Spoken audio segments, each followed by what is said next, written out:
Everyone and welcome to the video of triangles. Today we are going to do some HOTS question based on the similarity criteria, which is again from exercise 6.3. Let's talk about question number 11 of NCERT. Question number 11 says in this figure 6.0 you can see that E is a point outside and it is given that AB and AC is equal. So what is given to us? AB is equal to AC, and it is also given that AD is perpendicular to BC and EF is perpendicular to AC. And now let's see what do we have to prove. We have to prove that triangle ABD is similar to triangle ECF. Let me highlight the triangles for you. Triangle ABD, that means we are talking about this yellow triangle ABD, and let me highlight the next triangle, which is EC and F.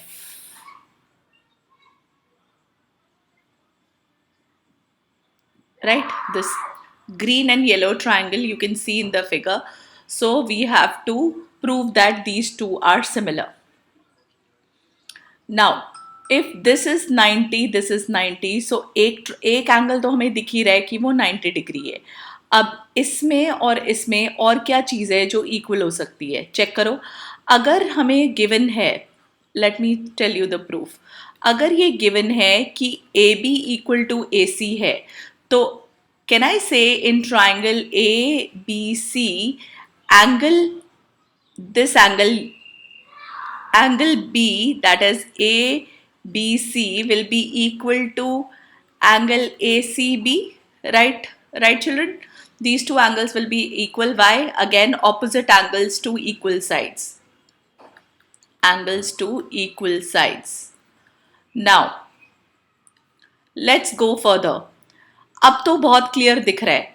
मैं angle A B सी को मैं angle A B D भी लिख सकती हूँ, क्योंकि दोनों बात तो यही है, एंगल बी है ना. सिमिलरली ए सी डी को I can also write this angle as angle,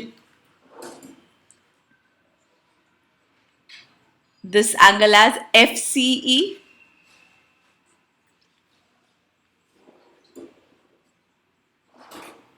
right? Angle F, yeah, ECF, whatever you want to write, ECF, right? तो चेक करो, ये दोनों एंगल्स इक्वल हो गए, और एंगल डी जो है, यानी कि angle A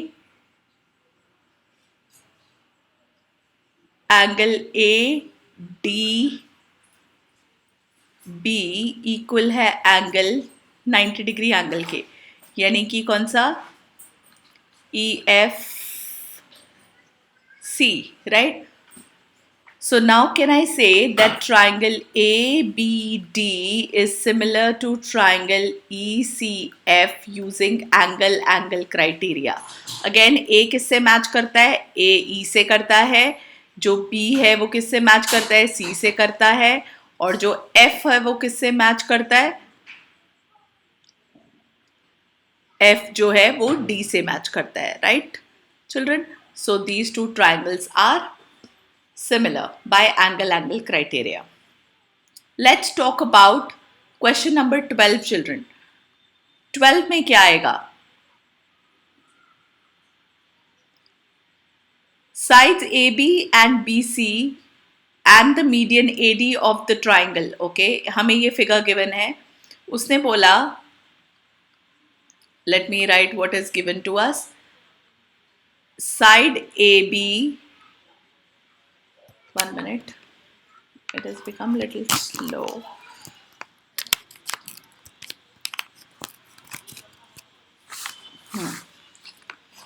It is given to us that AB, BC and the median AD, right, is proportional to the side PQ, QR and the median PM. Okay, तो हमें ये भी गिवन है कि एडी एंड पीएम जो है बेटा are medians. Let's talk about कि मीडियंस का मतलब क्या होता है. मीडियंस का मतलब होता है children, when we talk about, when we say that they are the medians, that means they divide line into equal parts. That is what is meant by medians. तो ये हम यूज करेंगे medians की definition. अब हमें proof क्या करना है? To prove triangle ABC is similar to triangle PQR, ये prove करना है. So again proof देखते हैं. अगर मैंने बोला कि AD एंड PM मीडियंस हैं, तो इसका पहले इंटरप्रिटेशन कर लेते हैं. इसका मतलब ये होगा कि BD is equal to DC is equal to, can I say half of BCA. Similarly can I also say QM is equal to MR is equal to half of QR है. Check करिए, median का मतलब यही होता है कि वो opposite side को इक्वल पार्ट्स में डिवाइड करते हैं, जो कि मैंने इंटरप्रेट कर लिया है. अब आप चेक करिए, अगर मुझे AB upon PQ equal given है AD अपॉन PM के, और भी इक्वल है BC अपॉन QR के. चेक करो, मैं आपको साइड हाईलाइट करके दिखा रही हूँ येलो से. AB यानी कि ये साइड, BC यानी कि ये साइड, और AD. तो किसी तरह कुछ ऐसा हो जाए कि मेरे पास BC की जगह BD आ जाए, तो और सिमिलरली इस साइड भी QM आ जाए QR की जगह, तो मेरा क्वेश्चन जो है वो प्रूव हो जाएगा. राइट चिल्ड्रन, SSS से ट्राइंगल्स जो है वो सिमिलर हो जाएंगे. अब ये बहुत ही सिंपल लॉजिक है. कैन आई से, as this was given to us, can I say this implies AB by PQ is equal to AD by PM is equal to BC upon half upon QR upon half. तो BC upon BC का half क्या था? BD था ना, जो मैं आपको already लिखवा चुकी हूँ. चेक करो इस इक्वेशन में. सिमिलरली इसका मतलब QM था. सो इन दोनों को हम फर्स्ट ले लेते हैं. सो दिस, ये मेरा कहाँ से आया? फ्रॉम 1.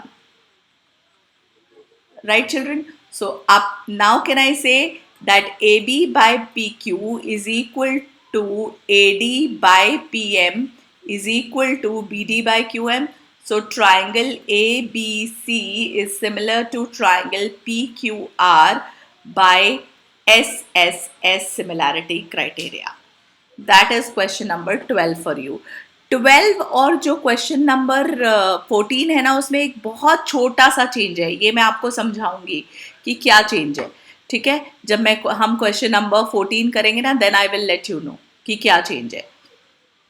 लेट्स टॉक आगे. Next question, question number 13. Again ज़्यादा डिफिकल्ट नहीं है, बहुत सिंपल है. एक ट्राइंगल है ABC,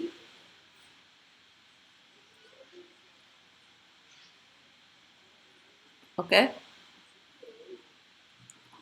ABC is a triangle and D is a point on BC. D कहीं पे भी एक पॉइंट है यहाँ पे. एंड उसने बोला, ओके, अब चेक करते हैं क्वेश्चन में क्या बोल रहा है. कि ये जो ADC वाला एंगल है, ADC वाला एंगल जो है, that is equal to BAC वाला angle. ADC, I have marked it wrong.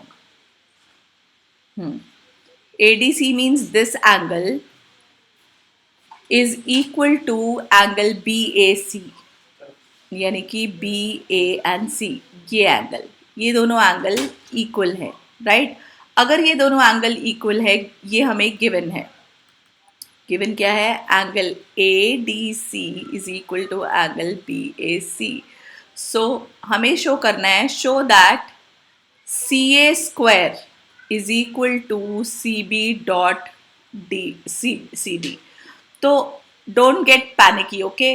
पहले हम ये जो दोनों ट्राइंगल है ना बेटा, मैं दोनों आपको अलग अलग बनाना सिखा देती हूँ. चलो, पहले हम एक रेफरेंस के लिए, let me use a scale. पहले छोटा ट्राइंगल बनाते हैं. और एक मैं बड़ा ट्रायंगल बनाती हूँ।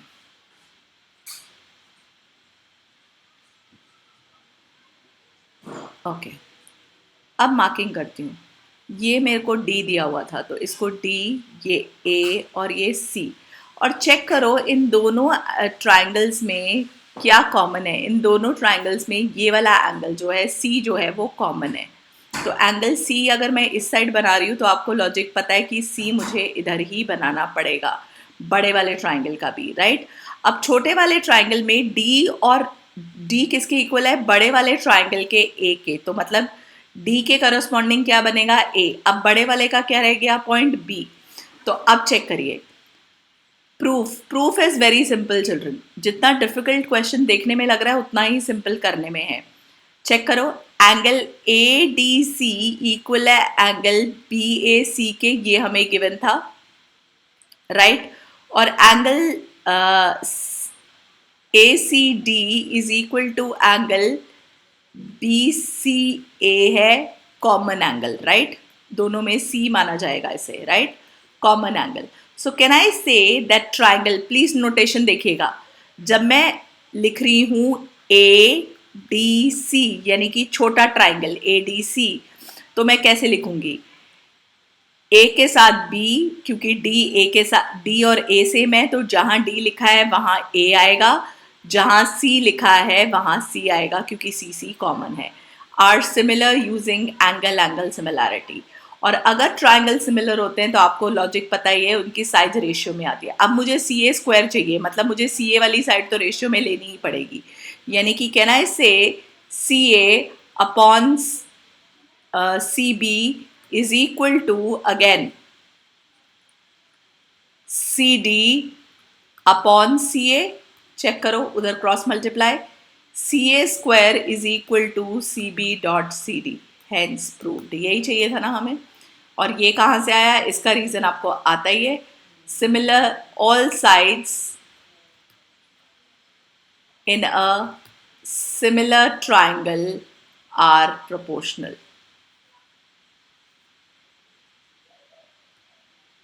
राइट। तो ये वहां से आ गया।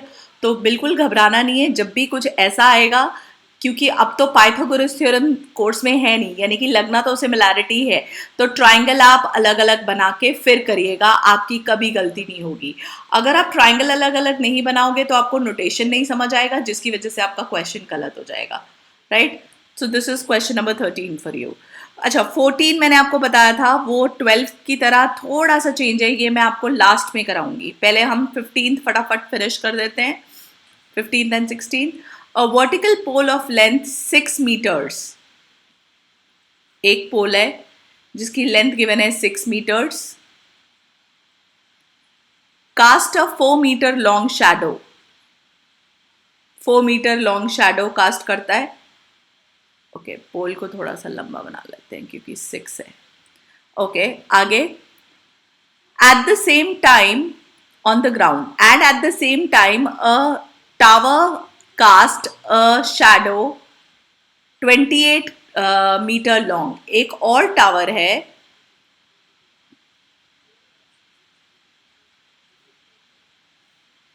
वो ऑब्वियसली क्योंकि वो शैडो लंबी वो कर रहा है, राइट।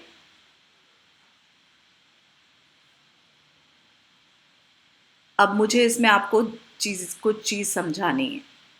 ओके, ये तो हमारा फिगर बन गया, इसकी नंबरिंग कर लेते हैं। पहला क्या था, 6 मीटर का पोल था और शैडो कितनी कास्ट हो रही थी, 4 मीटर की। दूसरा क्या था, हमें नहीं पता, लेंथ, आई थिंक लेंथ हमें निकालनी है, find the height of the tower. हाँ, हाइट ऑफ द टावर हमें निकालनी है, और जो शैडो है वो 28 मीटर लॉन्ग है। Now when we talk about this, तो यहाँ कहीं पे भी सन का, कहीं सन होगा, right.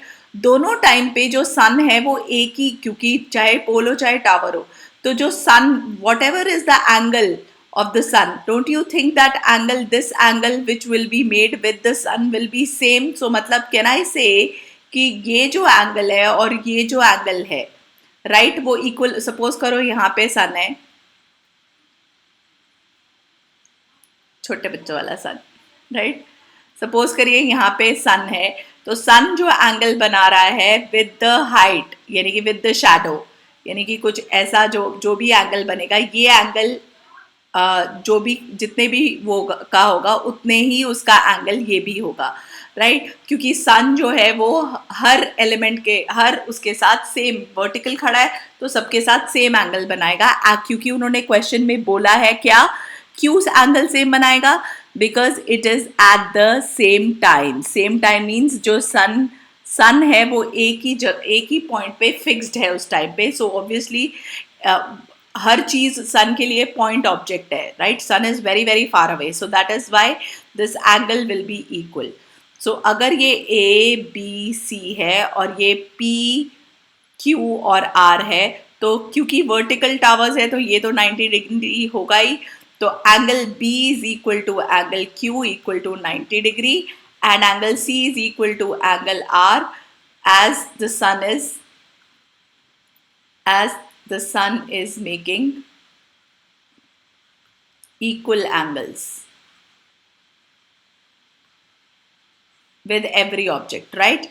So again triangle ABC similar हो गया triangle PQR के, तो हम साइज रेशियो में लिख सकते हैं, किससे? एंगल सिमिलैरिटी से, साइज रेशियो में, यानी कि AB by BC is equal to PQ by QR, values put कर दो। 6/4 is equal to H by 28, so 6 into 28 upon 4 equals to H। Cancel कर दो, 2 1 ज़ा, 2 4 ज़ा, 2 2 ज़ा, राइट? फिर कैंसिल कर दो, 7 ज़ा, अब 42 meters. So that means height of the tower कितनी होगी? 7 into 6, that is 42 meters is the height of the tower. That is question number 15 for you.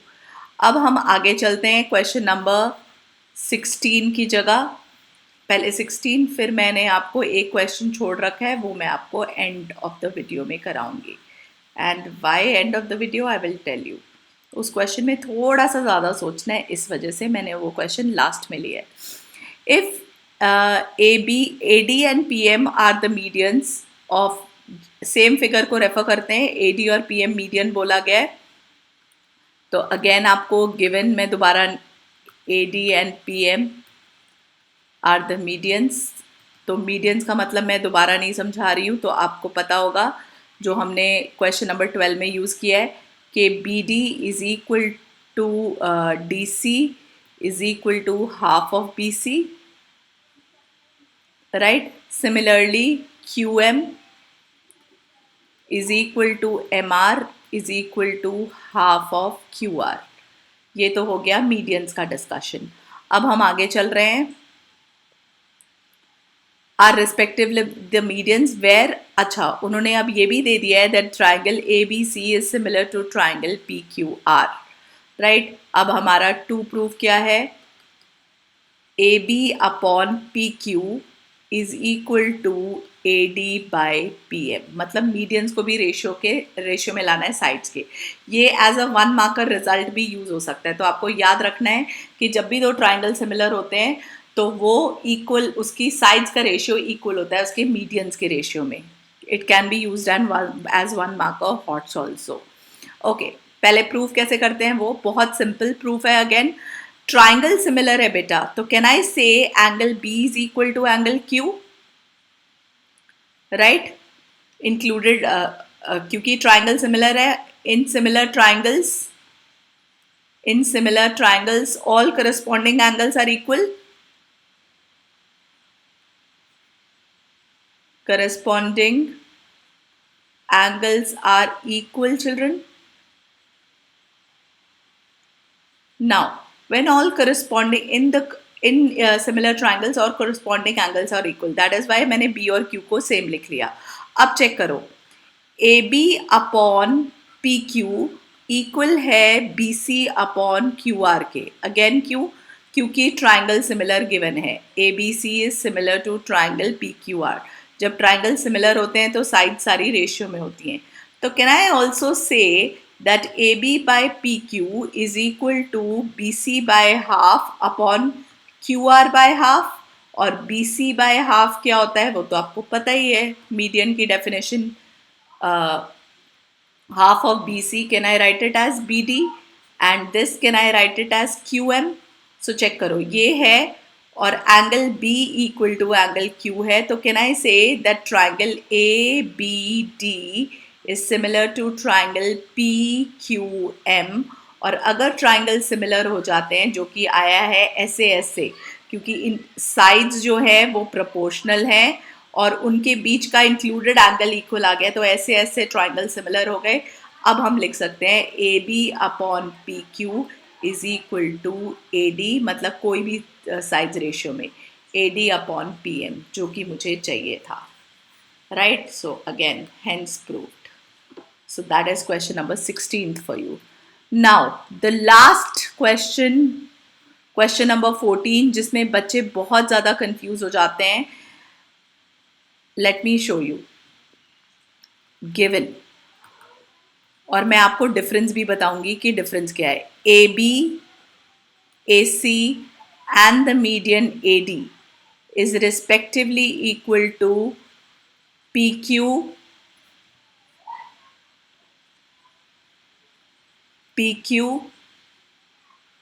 PR and PM.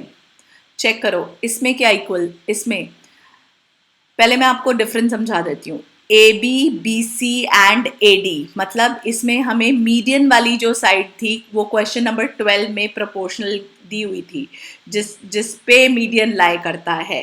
Right, मतलब जिस पे ये इक्वल है. लेकिन इस क्वेश्चन में, क्वेश्चन नंबर 14 में उन्होंने क्या चेंज कर दिया कि उन्होंने AB के साथ AC दे दिया, PQ के साथ QR दे दिया और AD के साथ PM दे दिया. यानी कि कहीं पे भी उन्होंने BC और QR हमें नहीं दिया है. So this is the difference between question number 12 and 14. सो ये तो रहा डिफरेंस. अब मेथड जो है वो टोटली ही चेंज हो जाएगा. Late me show you what will be the change in method. क्योंकि इसमें जो गिवन है वो हमारे किसी काम का नहीं है, मतलब AB PQ के, AC PR के और AD, ये जो थर्ड साइड है AD, let me highlight with a yellow, जो AD है वो PM के इक्वल गिवन है. तो मतलब ये किसी भी सिंगल ट्राइंगल में लाई नहीं करती है, ये अलग अलग ट्राइंगल में लाई करती है, दो साइड्स. राइट, तो इसका कोई यूज नहीं आने वाला. तब देखते हैं कि क्वेश्चन करना कैसे है. अच्छा, ये तो गिवन ही है कि PM and AD are medians, तो मीडियंस की डेफिनेशन तो हमें पता ही है, वो आगे कहीं यूज करेंगे हम. राइट, अगेन मैं लिख लेती हूँ क्योंकि मीडियन है तो इसका मतलब हमें क्या गिवन है. I am just writing that. हमें गिवन है BD is equal to DC is equal to half of BC, और हमें ये भी गिवन है QM is equal to MR is equal to half of QR. अब क्योंकि इस क्वेश्चन में कुछ भी नहीं ढंग का गिवन है, सारा कुछ अलग अलग ट्राइंगल में, तो हमें कंस्ट्रक्शन करना पड़ेगा. और मैं कंस्ट्रक्शन क्या करूँगी, मैं AD is equal to DE बनाऊंगी. मतलब मैं एक पॉइंट ऐसा लूंगी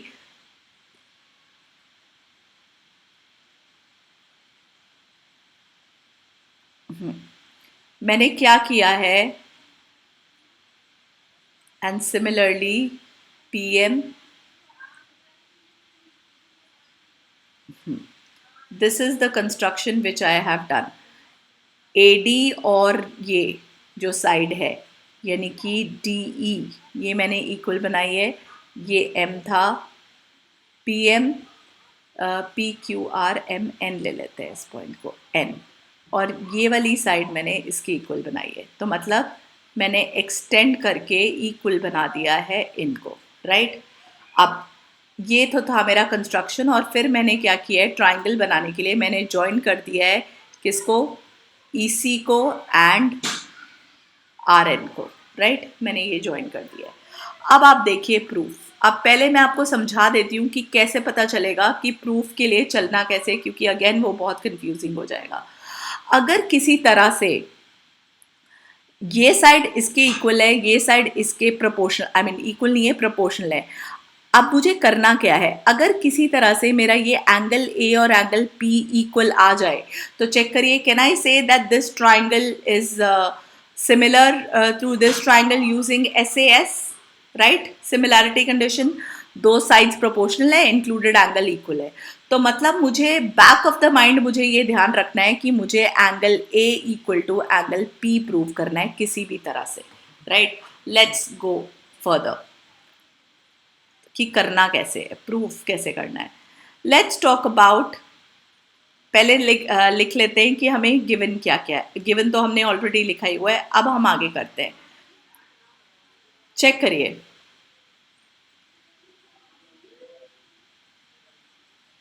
this and this I have made it equal, ठीक है? तो I can write this as twice of this, ठीक है? This you should know. और हमें कुछ भी गिवन नहीं है, राइट? तो अब हम आगे कैसे चलना है हमें, अगर हम किसी तरह से ये प्रूव कर दें कि ये ट्राइंगल और ये ट्राइंगल सिमिलर है। अच्छा, एक और चीज़ जो है वो जो तुम्हें याद रखनी है वो ये है कि हमें जो पॉइंट लेना है, let's talk about these two triangles, यानी कि in triangle ADB and triangle EDC। Check करो मैं क्या बोल सकती हूँ। कैन आई से अगर ये एंगल 1 है और ये एंगल 2 है, can I say angle 1 is equal to angle 2 vertically opposite angles, क्योंकि मुझे मीडियंस का भी यूज करना था। And BD is equal to DC, ये तो है ही, क्यों? क्योंकि मीडियन गिवन है, राइट? कौन सा मीडियन था? BC मीडियन था। मीडियन इक्वल पार्ट्स में डिवाइड करता है, ये मैं आपको पहले ही समझा चुकी हूँ, राइट? अब और हमने कंस्ट्रक्शन भी करी है क्या? AD is equal to DE. This is the construction. So check children, can I say that triangle ADB is congruent to triangle EDC using कौन सा आया? SAS criteria of congruency. और अगर ये दोनों ट्राइंगल सिमिलर हैं तो चेक करिए मैं क्या क्या बोल सकती हूँ। कैन आई से जो AB है वो CE के इक्वल होगी, एंड कैन आई ऑल्सो से कि ये जो छोटा एंगल है इस छोटे एंगल के इक्वल होगा, अगेन CPCT, यानी कि इस एंगल को let me take this as 3 and let me take this as 4। So can I say angle 3 is equal to angle 4, ये कहाँ से आया? CPCT से, राइट चिल्ड्रन? यहां तक हो गया हमारा एक क्वेश्चन, एक पार्ट मतलब, राइट? अब हम आगे बढ़ रहे हैं।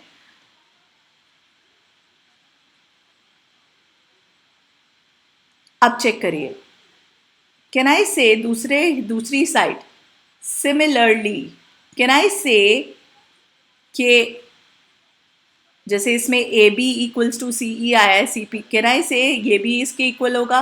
अगेन मुझे पूरा प्रूव करने की जरूरत नहीं है, PQ equals to RN, right children?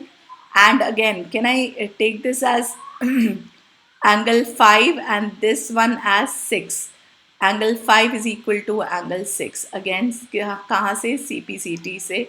मतलब जो मैंने सिमिलरली, मतलब ट्राइंगल ये दोनों कॉन्ग्रुएंट हो गए, सारा कुछ सेम लिखने की जरूरत नहीं है।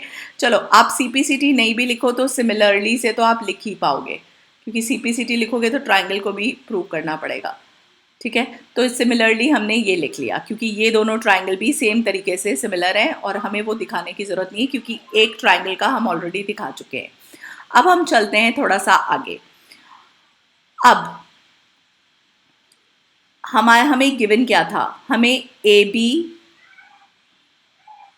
अपॉन PQ इक्वल गिवन था AD अपॉन PM के, right children? So if these two sides are okay, अब अच्छा, अब तो CE के, अब AB की जगह can I write CE and PQ की जगह, चेक, PQ की जगह can I write R N equals to A D by P M is equal to क्या था, A C by P R. ये मुझे गिवन था, चेक कर लीजिए गिवन वाली statement is equal to A C by P R. ऐसा मैंने क्यों किया, चेक करो, यहाँ पे A B is equal to सी ई है ही, और यहाँ पे P Q is equal to R N है ही, तो मैंने ए बी और पी क्यू की जगह ये डाल दिया। तो अब चेक करिए, can I also say that C E upon R N is equal to twice of A D upon twice of P M is equal to A C by P R. अब twice of A D check करो, construction check करो, twice of A D मतलब A E, twice of P M मतलब P N is equal to A C by P R. Now check, ये जो तीनों sides हैं सी ई, ए ई यानी कि ये बड़ी साइड और ए सी, ये कौन से ट्राइंगल की साइड है? Can I say this implies triangle A C E is similar to triangle PRN, sorry, PR, 1 minute, let me erase it, PRN by SSS similarity। अब क्योंकि ये साइड्स सिमिलर हो गई हैं, ट्राइंगल सिमिलर हो गए हैं बेटा, सो can I say this angle, can I से 7 और इसको 8 ले लेते हैं, angle 7 is equal to angle 8। कहाँ से? अगेन वही, corresponding part of similar triangles, CPST बोलते हैं इसे, corresponding part of similar triangles are equal. So angle 7 is equal to angle 4 आ गया। ठीक है, पूरा लिख दीजिएगा, corresponding part of similar, corresponding angles, I am sorry, corresponding angles of similar triangles, पूरा ही लिख देती हूँ ताकि आप कंफ्यूज ना हो जाओ कि मैम ने पता नहीं क्या बोल दिया।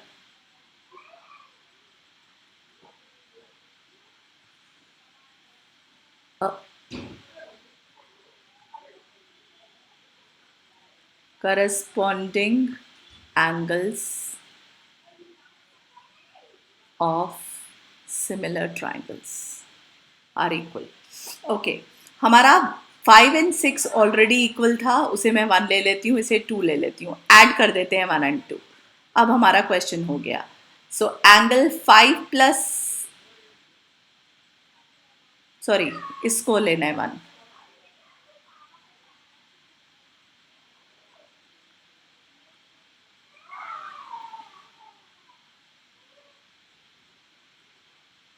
थ्री और angle 3 is equal to 4 and 5 is okay,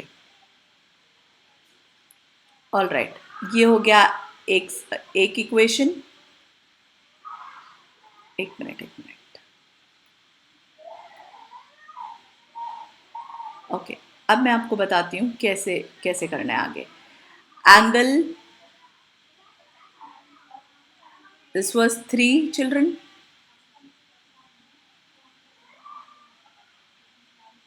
और ये एंगल भी इक्वल है, राइट? अगेन सेम चीज से, तो अगर ये और ये एंगल इक्वल है, एंगल 3 एंगल 4 के इक्वल है, एंगल दिस वाज 5 एंगल 6 के इक्वल है, angle 3 is equal to angle 5।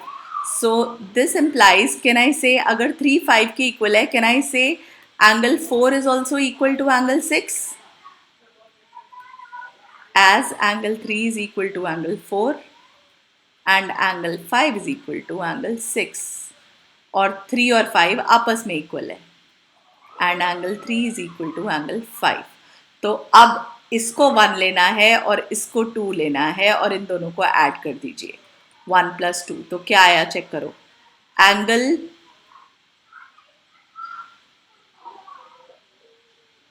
Okay, इसको उल्टा लिख लेते हैं, rather than writing this, can I write it opposite? Wait, can I write it as this as 6, क्योंकि 6 और 7 आपस में ऐड होंगे ना बेटा, और इसको 4 ले लेते हैं। अब चेक करो, अगर मैं 1 + 2 करूँ तो मेरे पास क्या आएगा, angle 7 plus angle 6 is equal to angle 4 plus angle 8। तो 4 प्लस 8 क्या है? पूरा angle A. 7 plus 6 angle P. तो angle P is equal to angle A आ गया। अब पी और ए इक्वल था, जो हमें, आपको याद है मैंने आपको स्टार्टिंग में बोला था कि हमें सिर्फ यही चाहिए। क्यों? पी एंगल ए के इक्वल है और हमें sides A B upon P Q is equal to A C by P R तो ऑलरेडी गिवन ही था। तो अब मैं बोल सकती हूँ कि triangle A B C similar है ट्राइंगल पी क्यू आर के using S A S similarity condition. So this question is very very important. Please practice this question twice thrice. तभी जाके आपको ये क्वेश्चन अगर बाई चांस पेपर में आ जाता है तो ये क्वेश्चन काफ़ी लेंदी है और क्वेश्चन में काफ़ी जगह है जहाँ पे आप कंफ्यूज हो सकते हो. So please ensure that you are practicing this question again and again. Question number 14. That is all from the triangles chapter. अब अगली एक्सरसाइज